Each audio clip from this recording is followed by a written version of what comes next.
Skin type म्हणजे तरी काय? माझी स्किन टाईप कोणती आहे? ड्राय आहे की ऑइली आहे?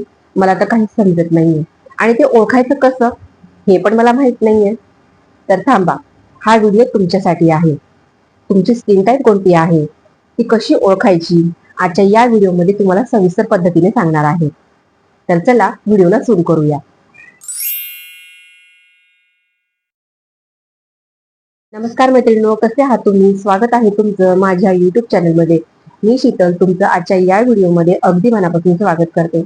मैत्रिणींनो, जसं तुम्ही सांगितलं, स्किन टाईपचे प्रकार असतात 5. Oily skin, dry skin, combination skin, normal skin आणि लास्ट आहे ती म्हणजे सेन्सिटिव्ह स्किन.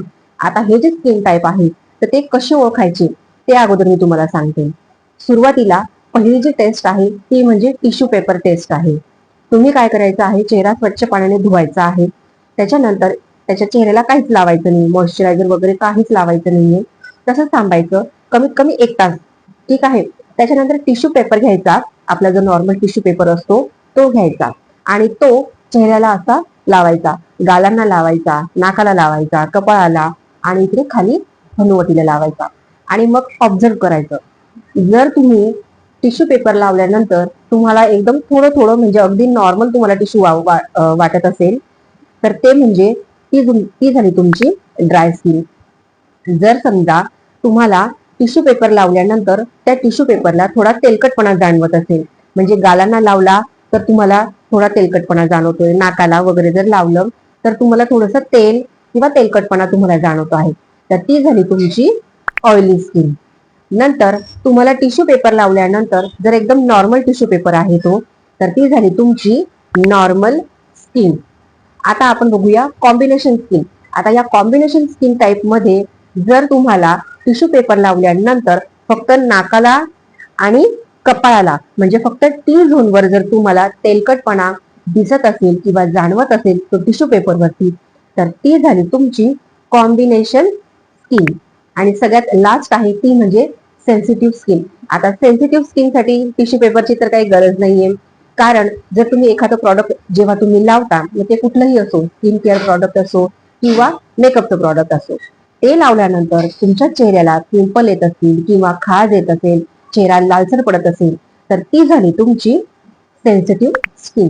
तर अशा प्रकारे 5 प्रकारच्या स्किन टाईप्स असतात आणि त्या अशा प्रकारे ओळख. तसंच एक साधी सोपी मेथड म्हणजे आपण जसं सकाळी उठतो झोपेतून, तर सकाळी उठल्यानंतर आपला चेहरा थोडासा असा बघायचा, हात लावून बघायचा नॉर्मल, की बघायचं की कुठे आपल्याला जास्त तेलकटपणा जाणवतो आहे का, इकडे जाणवतो आहे का, की नॉर्मल आहे. तर अशा प्रकारे तुम्ही चेक करू शकता की तुमची स्किन टाईप जी आहे ती नेमकी कोणती आहे. स्वतःचा स्किन टाईप माहीत असणं हे आता का गरजेचं आहे? कारण स्किन टाईप नुसारच आपल्याला स्किन केअर प्रॉडक्ट किंवा मेकअप प्रॉडक्ट निवडावे लागतात.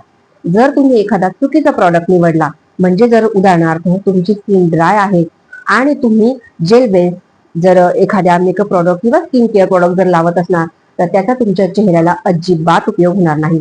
जर तुमची स्किन ड्राय असेल तर तुम्हाला क्रीम बेस्ड प्रॉडक्टच यूज करावे लागतील. तर त्याच्यामुळे नेहमी लक्षात ठेवायचं की स्वतःचा स्किन टाईप कोणता आहे हे तुम्हाला नेहमी माहीत असलं पाहिजे.